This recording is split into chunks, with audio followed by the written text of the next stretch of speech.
What's the difference between the faith of a child, of a teen, and a young adult? Today we'll be looking at faith formation across the developmental spectrum, from childhood to young adulthood. Understanding the differences in these stages can help us meet our kids where they are.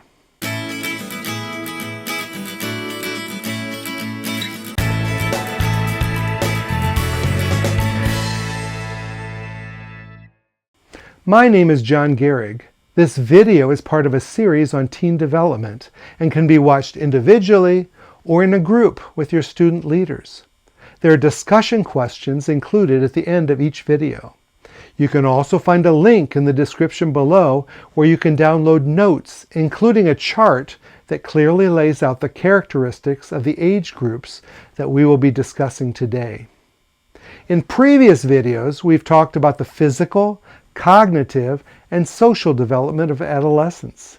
Today we look at the spiritual development of adolescence in the context of three stages: childhood, adolescence, and young adulthood.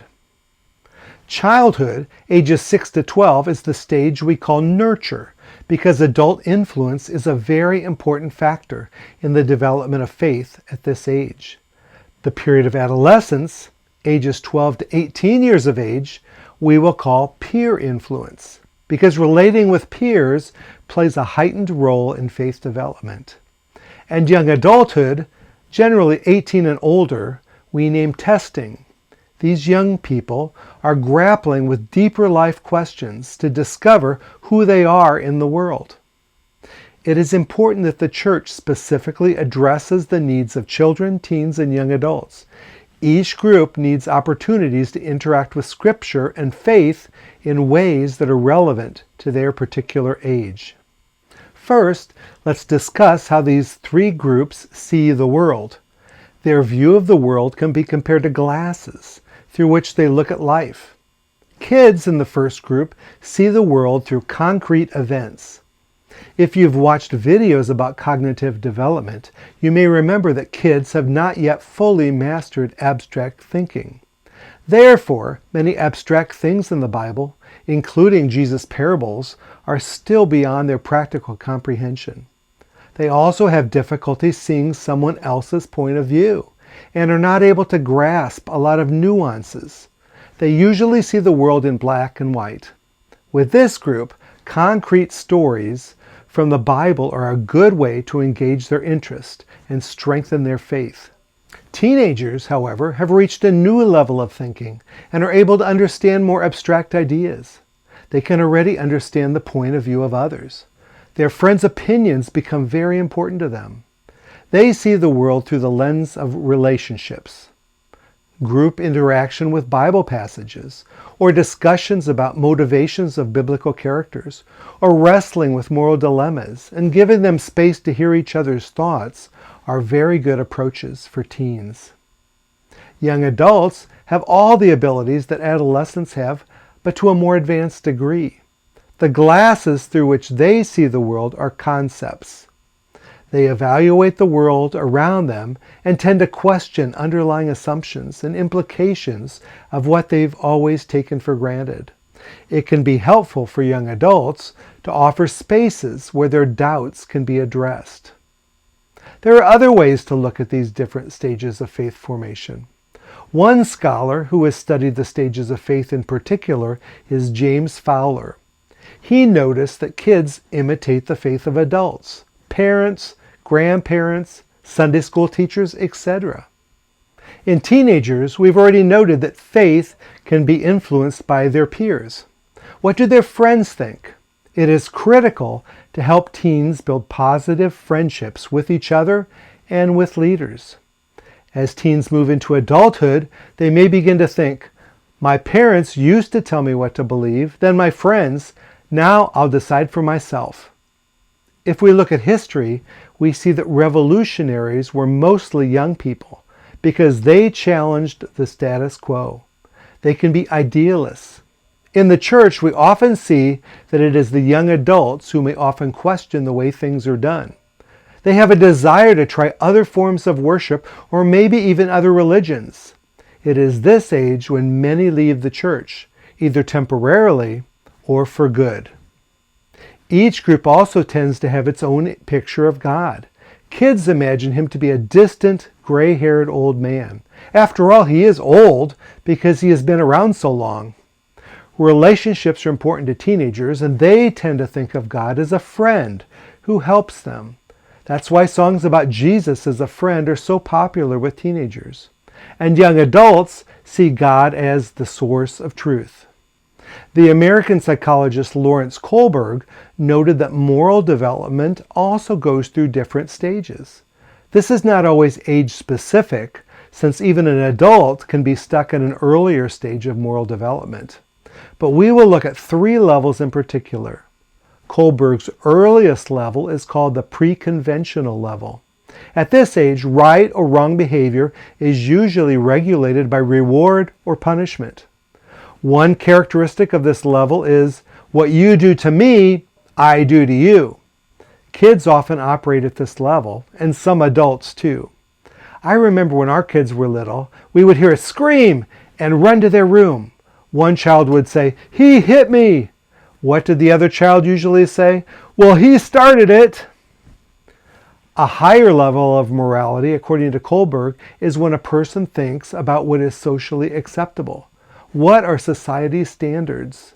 This is the conventional level and can be seen in adolescents who judge what is right and wrong by looking at others. For adolescents, the motivation for action is relationships and the desire to be like everyone else. Many young adults reach a higher level of morality, the post-conventional level, where it does not matter whether there is reward or punishment or how others act. They have a highly idealistic value system. What is the right thing to do, even if I am the only one doing it? A transcendent moral law is the motivation behind their choices.